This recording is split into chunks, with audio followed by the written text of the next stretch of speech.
அரக்கோணம் பகுதியில ஆற்காடு பகுதியில் இந்தியா கூட்டணியின் வேட்பாளர் அண்ணன் ஜெகத் ரட்சகன் அவர்களுக்கு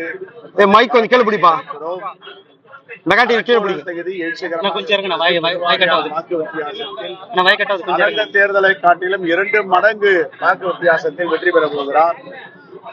யார் ஆள வேண்டும், யார் என்று மக்கள் தீர்மானித்திருக்கிறார்கள். பாசிச பாஜகவை அகற்ற வேண்டும். பாசிச பாஜகவிற்கு துணை போன அதிமுகவை ஒருபோதும் மன்னிக்க மாட்டோம் என்று தமிழ்நாடு மக்கள் முடிவு செய்திருக்கிறார்கள்.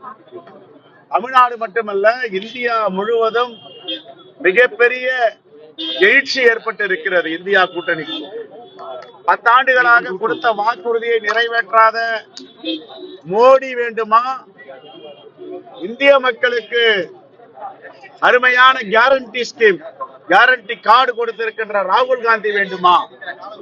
இதுதான் மக்களிடம் கேள்வி. 10 ஆண்டுகளாக 1,05,000 கோடி ரூபாய் மோடி கடன் வாங்கியிருக்கிறார். ஒரு இந்திய குடிமக்கள் தலைமையிலும் அவர் தலையில 1,50,000 ரூபாய் கடனை ஏற்றி இருக்கிறார். 1952 முதல் 2014 வரை 55 லட்சம் கோடி தான் இந்திய தேசிய காங்கிரஸ் ஆட்சியில் இருக்கும் போது பெற்றது. ஆனால் 10 ஆண்டுகளில் 2 மடங்கு அதிகமாக கடனை வாங்கி ஒரு இந்தியர் தலைமையிலும் 1,50,000 கடன் சுமையை ஏற்றி இருக்கிறார் மோடி.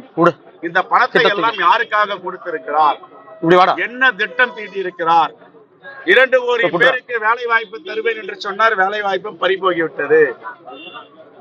குறு சிறு மற்றும் நடுத்தர தொழில்கள் நசிந்திருக்கின்றன. சொன்ன வாக்குறுதியை நிறைவேற்றாத மோடியே திரும்பி போன்று தமிழ்நாடு மக்கள் எழுச்சியோடு குரல் கொடுக்கிறார்கள்.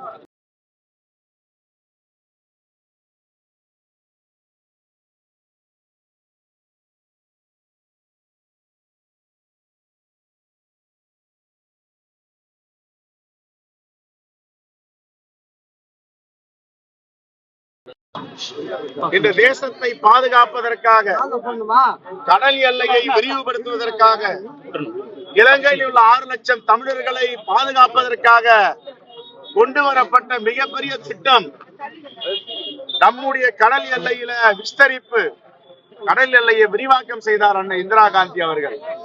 அந்த அடிப்படையில் தான் சேது சமுத்திர கனவு திட்டத்தை நாம் இன்று பேசிக் கொண்டிருக்கிறோம். உலகத்திலே இல்லாத அரிய வகை, அபூர்வ வகை சொத்துக்கள் நம்முடைய இந்திய கடல் எல்லையில் இருக்கின்றன. இதையெல்லாம் இந்த தேசத்தின் மீது பற்றுள்ள தலைவர் அண்ணன் இந்திரா காந்திக்கு தெரியும். தேசத்தை நேசிக்காத, சுதந்திர போராட்டத்திற்கு எதிராக இருந்த, 40 ஆண்டுகளாக இந்திய தேசிய கொடியை ஏற்றாமல் இருந்த பாஜகவிற்கு தெரியாது. வன்மையாக கண்டிக்கிறோம். எங்கள் தலைவர் இந்திரா காந்தி அவர்கள் தன் உயிர் போகும், படுகொலை செய்வார்கள் என்று தெரிந்த போதும் இந்த நாட்டு உரிமையை விட்டுக் கொடுத்ததில்லை. ஆனால் நீங்கள் 2000 சதுர கிலோமீட்டர் லடாக்கிலும் அருணாச்சல் பிரதேசத்திலும் சீனா ஆக்கிரமிப்பு செய்வதற்கு அனுமதி அளித்திருக்கிறீர்கள். ஆனால் என்ன சொல்லுகிறீர்கள்? மக்கள் மத்தியில ஒரு இடம் கூட ஆக்கிரமிக்கவில்லை என்று ஐநா சபையிலும் வெளி உலகத்திலும் வெளிநாடுகளிலும் சீனா இதைத்தான் சொல்லி வருகிறது. அந்த நாட்டு பிரதமர் மோடியே ஒப்புக்கொண்டார் என்று.